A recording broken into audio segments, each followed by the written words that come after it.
right, girls, y'all know how I always say that's that same glue that leave us bald-headed in the front? Yeah, this is what I was talking about. You see that head? That look raw in the front. That head look finished. And she's still putting it on. Sometimes we just gotta leave it alone. That look bad. That ain't right. This is all the way bad. I don't want y'all doing this.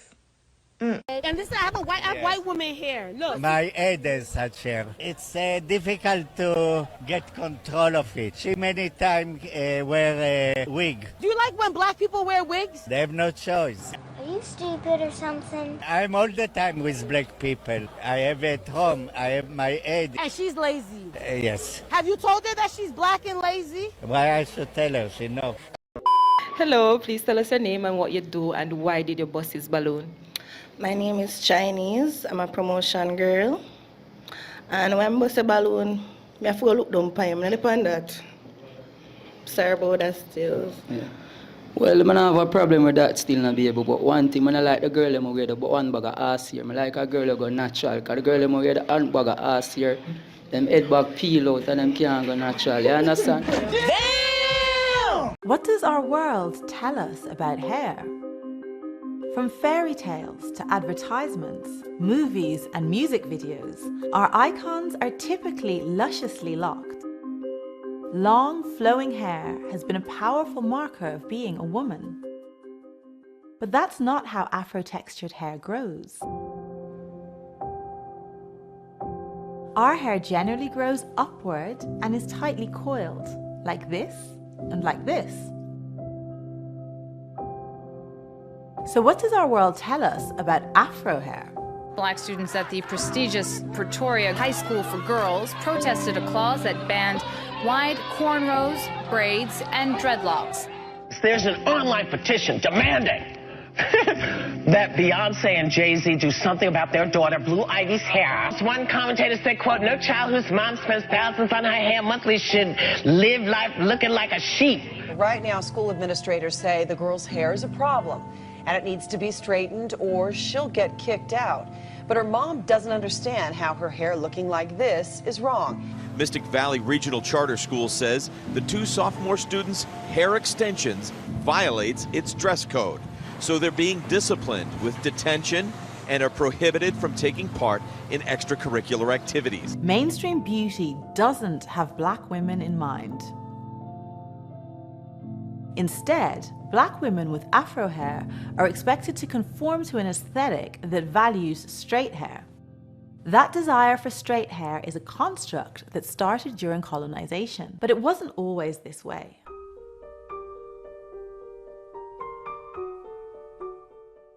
In the mid-1400s, Alvise Cadamosto made 2 trips to Africa. In his journal, he wrote this about the people in West Africa. Both sexes go barefooted and have no coverings to their heads, and weave and tie their hair, though short, into neat tresses. Neat tresses. Cadamosto's accounts were positive, partially because transatlantic enslavement didn't exist yet. There was no imperative to dehumanize Africans. To European observers, there is no sense of African hair being ugly or inferior. We see a similar sentiment in Yoruba proverbs.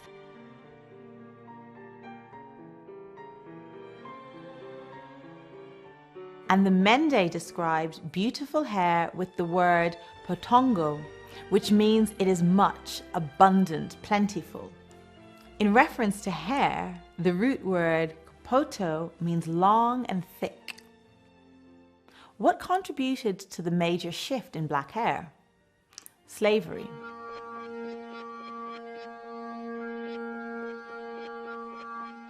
During slavery, the hair of black people was compared to animals.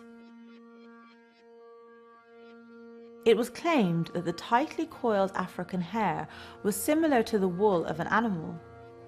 That was a way to justify the inhumane exploitation of people.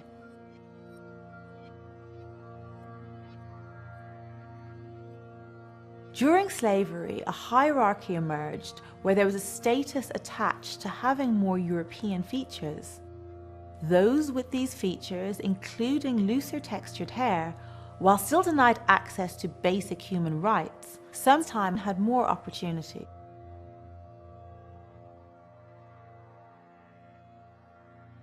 This is a pattern that was apparent from the context of slavery through emancipation and even up until the present day.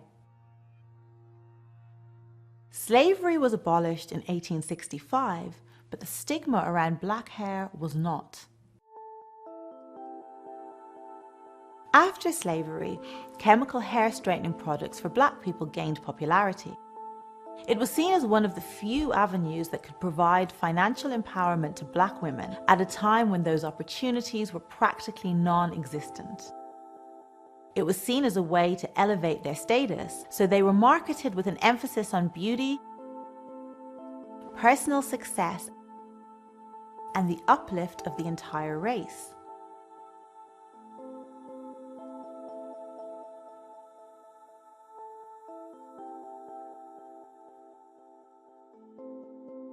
It led people to believe that their black hair wasn't beautiful the way it was. Actually, we got some Twitter questions about something I want to ask you, because you, on the red carpets for Oscars last year, you changed your look, kind of. And it seemed to flip people out. Like, people were writing about this, blogging about this, and Gabby, at the Olympics recently, when she did really well, I also saw people commenting about, like, her hair and stuff, and I just thought it really odd that people notice this so much. Do you find it strange that people comment on how you appear so much? No, because I'm an African-American woman, and there is not enough time on the show to explain hair issues.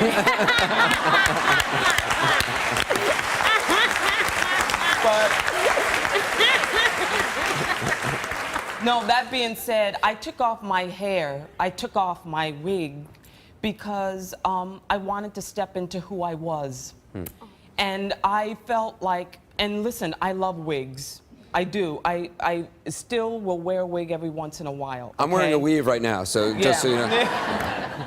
But for me, what I felt like was every time I put on a wig that I was apologizing for who I was. Being a dark-skinned woman, very curly hair, I felt like I was hiding it. And I felt like I was saying that, okay, my characters aren't very glamorous, but look at me, you know, see me, aren't I pretty? And I felt like I didn't want to do that anymore. And I felt that, like, the Oscars was a perfect time to do that, so I stepped into who I was. Girl, you're beautiful. Don't make nobody tell you none. My lions, welcome to the channel. Let's imagine that you go out to work or to conduct some business, such as going to the supermarket or go hang out with your friends, and you do this 6 out of 7 times in the week. So basically 6 days of the week you do this.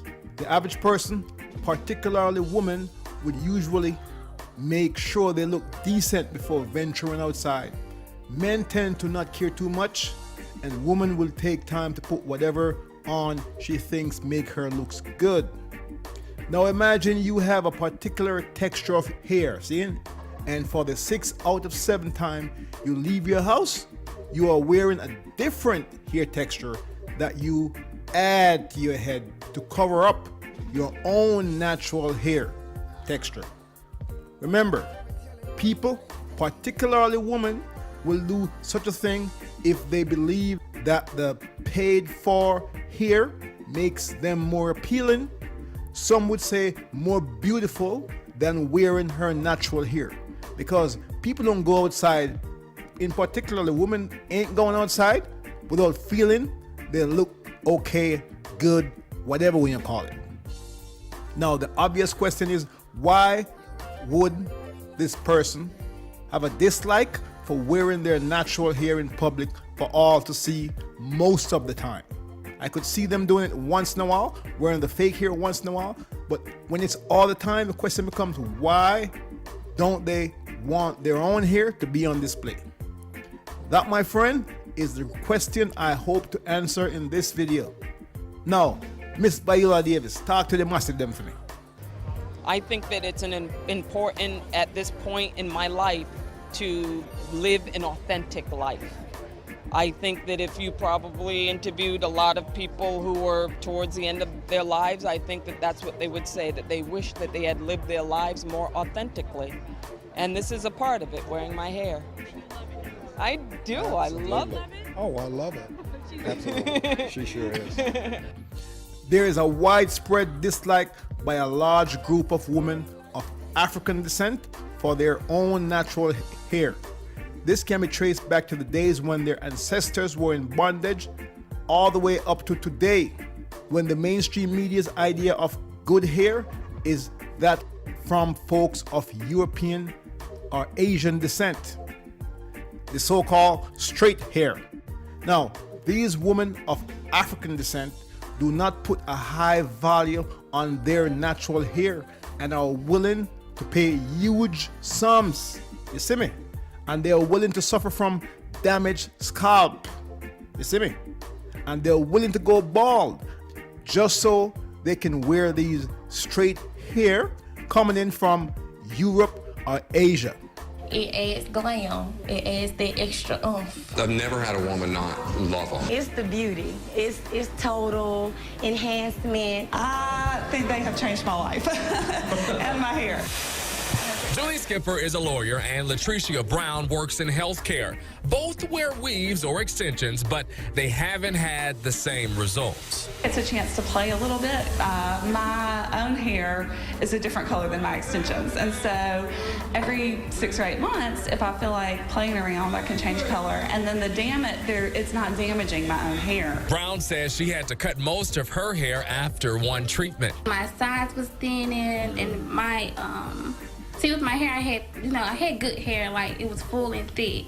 It was thinning out. Some parts were short and some parts was long. And she's not the only one in her family who's had weave woes. These are pictures of damage to her sister's hair from years of wearing extensions. Her hair is damaged, like, very bad.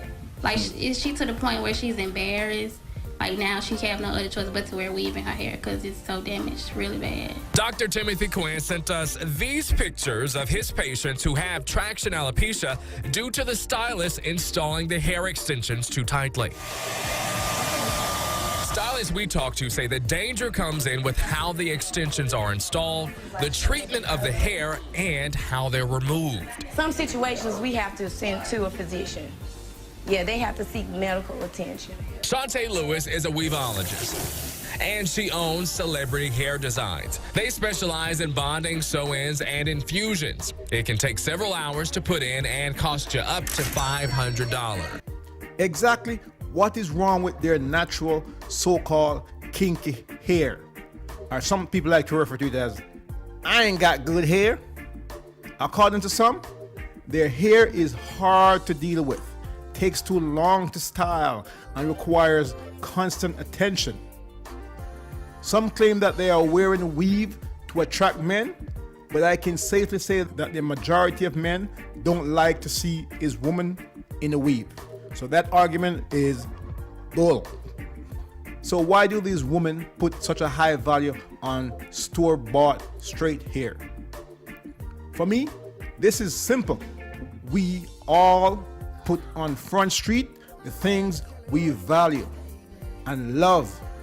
And these women of African descent do not value the hair they are born with. It's as simple as that.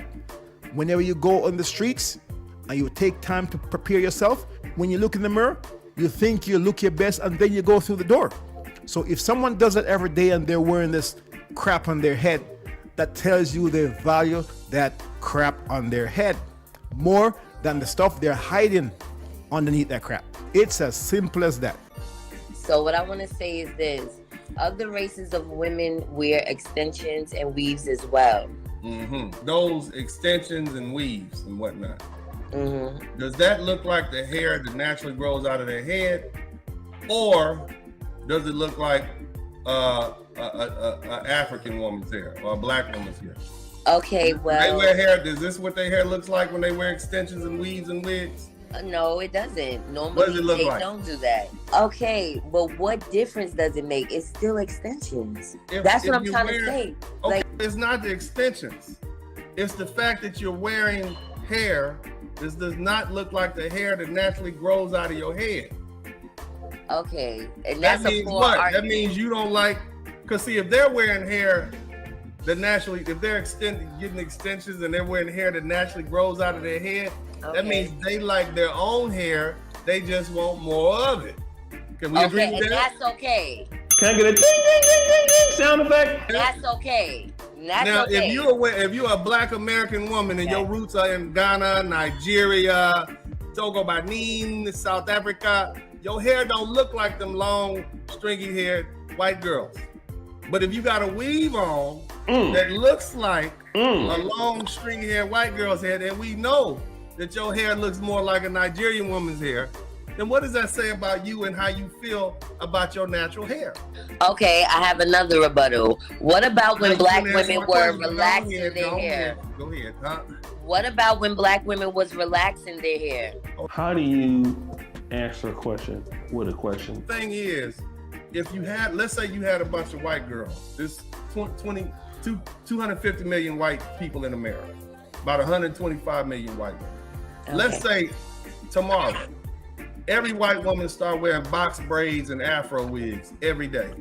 Like you don't even know what their hair looked like. It looked like they all went and just got all the Black women in Nigeria, cut all their hair off and then stitched it and glued it on top of their heads. So you got every white woman in America rocking an afro wig or some dreadlocks. What would you begin to think about those women and their perception of their own hair? I would think they want to be like that race of woman that style originates from. Boom! My lions, we don't tell the ladies what to do. They can do what they want to do, and they're going to do what they want to do. You cannot be a man of value and intelligence and deal with a woman who hides her natural hair 7 days a week. Like I said before, I could see a lady once in a while putting on something else on her hair because she want to do something different. But when it's every single day of the year, that should tell you something is wrong with her. If she cannot find value in what nature gave her, you will be dealing with a woman who may need psychological help somewhere down the line. Yes, I said it. Whatever trauma she allowed society to put on her shoulders is not for you, my lions, to fix. She needs to figure out why she is not comfortable in public wearing her hair 90% of the time. We ain't gonna say 100%, 90% of the time. She needs to figure that stuff out. And she can lie to herself all she wants, but that's not our problem to fix. Send her to the shrink to deal with that self-hatred she has, and find yourself another woman who loves herself 100% and love to show herself all her natural self off to you and to the world. Hold tight. Me gone again. Girl, you're beautiful.